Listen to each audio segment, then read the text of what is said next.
प्यारे बच्चों नमस्कार।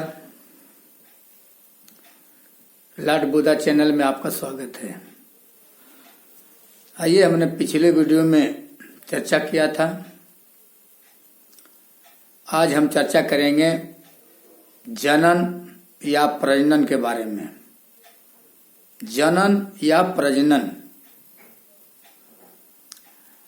देखिए संसार में जितने जीव पाए जाते हैं वो जन्म लेते हैं और एक निश्चित समय के बाद मृत्यु को प्राप्त हो जाते हैं।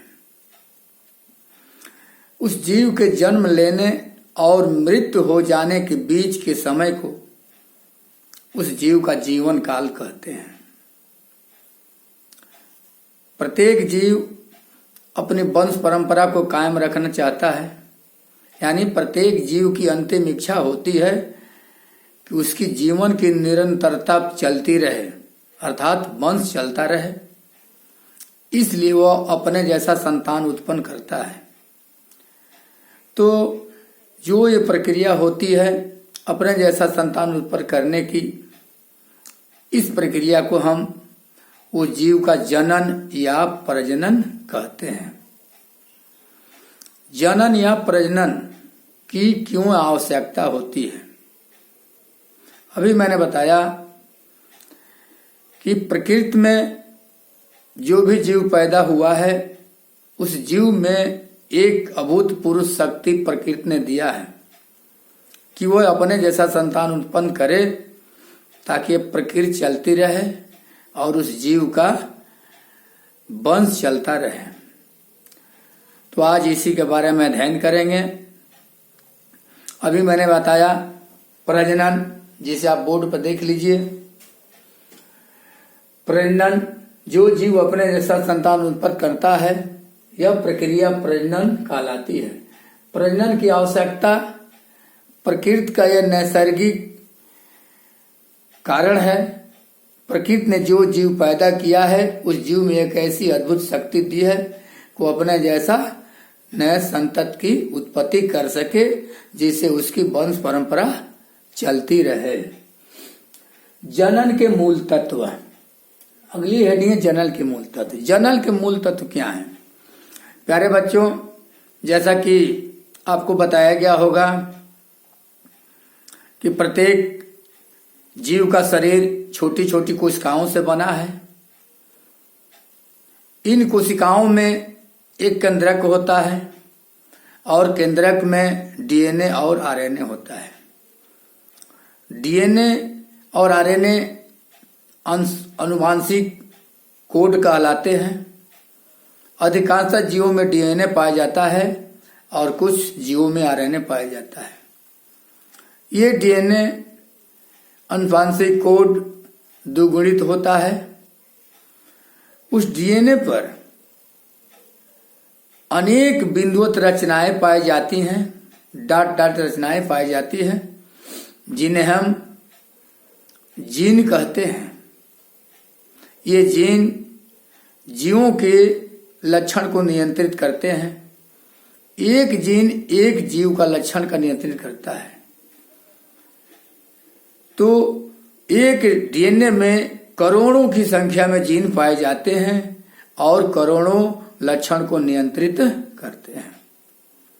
ये डीएनए जो केंद्रक में पाया जाता है, एक विशेष प्रकृति के द्वारा वो क्रोमोसोम या गुणसूत्र में बदल जाता है।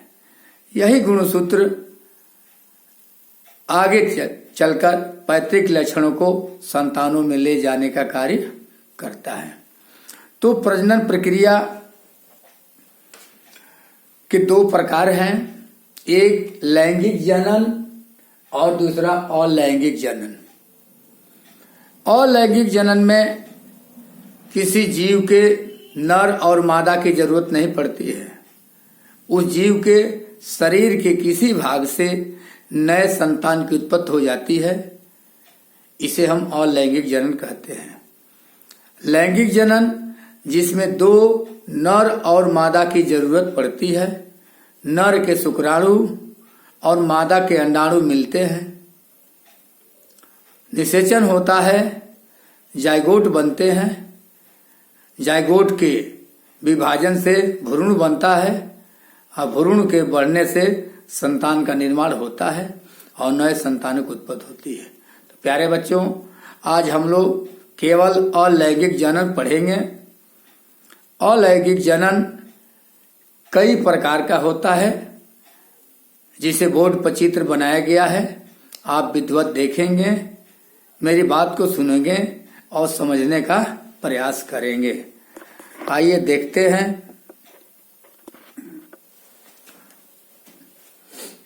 अलैंगिक जनन निम्न प्रकार का होता है। पहला है विखंडन, दूसरा है खंडन, तीसरा है मुकुलन, चौथा है पुनरुद्भवन और पांचवा है जीवाणुओं द्वारा जनन। पहला विखंडन, जिस अंग्रेजी में फिशन कहते हैं, ये निम्न कोटि के जीवों में होता है, जैसा अमीबा है, एगुलिना है, पैरामीशियम है। ये प्रोटोजोआ संघ के जीव हैं। इनके अंदर एक ही कोशिका होती है और एक ही कोशिका से सभी जैविक क्रिया संपन्न करते हैं। देखिए, यह अमीबा है। अमीबा में एक केंद्रक पाया जाता है, जिसे हम केंद्रकीय पदार्थ कहते हैं। ये केंद्रक पहले दो भागों में टूटता है। देखिए, दूसरे चित्र में दो भागों में टूटा हुआ है। केंद्रक के दो भागों में टूट जाने के बाद इसके कोशिका काय यानी कोशिका की बॉडी दो भागों में टूटती है और अंत में ये दो नई संतति कोशिका बना लेता है। कभी कभी ऐसा होता है कि ये केंद्रक दो के अलावा अन्य कई भागों में टूट जाता है और अन्य कई भाग से दो से अधिक नई संतति का निर्माण होता है। इस प्रक्रिया को हम विखंडन या फिशन कहते हैं। आइए, दूसरा है खंडन या फ्रेगमेंटेशन। ये निम्न कोटि के जीवों तथा कुछ बहुकोशिक जीवों में यह क्रिया संपन्न होती है। फ्रेगमेंटेशन का मतलब होता है कि उस जीव के शरीर के एक दो या अन्य भागों में टुकड़े बन जाते हैं और प्रत्येक टुकड़े जो है नए संतति का निर्माण करते हैं। सपोज दैट ये है स्पोरगायरा में खंडन होता है। ये दो भागों में टूटा हुआ है और प्रत्येक भाग नए संतति का निर्माण कर लेता है। अब आइए, तीसरा है मुकुलन, जिसे बडिंग कहते हैं।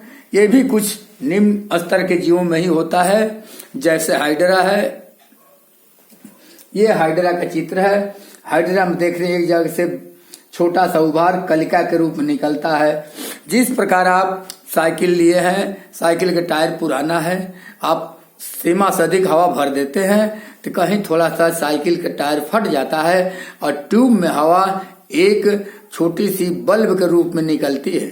ठीक उसी प्रकार से इस हाइड्रा के शरीर से थोड़ा सा कलिका के रूप में, बर्ड के रूप में निकलता है। यही थोड़ा आगे चल करके अपने मातृ कोशिका से अलग हो जाता है और नए संतति का निर्माण कर लेता है।